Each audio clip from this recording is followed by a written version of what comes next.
PTI ने 11 जनवरी के फौरन बाद पंजाब असम्बली तहलील करने का प्लान तैयार कर लिया। 15 जनवरी को खैबर पख्तूनख्वा असम्बली तहलील करने की समरी भेजी जाएगी। इमरान खान ने पार्टी क़यादत के अहम अरकान को एतमाद में लेकर हतमी फैसला कर लिया।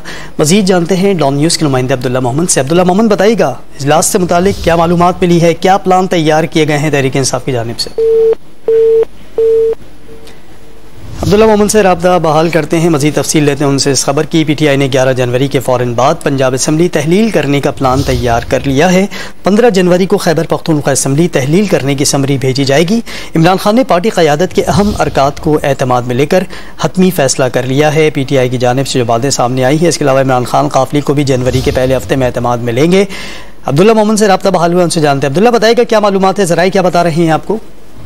पीटीआई की जानिब से सूबाई असम्बलियां तहलील करने का मामला पीटीआई के सीनियर रहनुमा ने डॉन न्यूज़ को तस्दीक की कि 11 जनवरी के फौरन बाद पंजाब असम्बली तहलील करने का प्लान पीटीआई ने बना लिया है, जबकि ज़राए के मुताबिक 15 जनवरी को खैबर पख्तूनख्वा असम्बली तहलील करने की समरी भेजी जाएगी। इस सिलसिले में इमरान खान ने पार्टी क़यादत के अहम अरकान को एतमाद में लेकर हतमी फैसला भी कर लिया है। ज़राए के मुताबिक पंजाब और खैबर पख्तूनख्वा असम्बलियां 20 जनवरी से कबल तहलील कर दी जाएगी। इस दौरान कौमी असम्बली के अरकान भी मुस्तफ़ी हो चुके होंगे। ज़राए के मुताबिक इमरान खान ने काफिले को भी जनवरी के पहले हफ्ते में एतमाद में लेने का मंसूबा बना लिया है। काफिले से सीट एडजस्टमेंट पर हतमी फैसला इमरान खान और चौधरी परवेज इलाही जल्दी करेंगे। सीट एडजस्टमेंट पर इमरान खान ने पार्टी के अहम अरकान को एतमाद में लेकर फार्मूला तैयार कर लिया है। हमारे ज़राए के मुताबिक कौमी असम्बली से इस्तीफा और पंजाब और खैबर पख्तूनख्वा असम्बलियां तहलील करने के बाद इमरान खान वापस इस्लामाबाद आएंगे। जी अब्दुल्ला मोहम्मद, बहुत शुक्रिया आपका।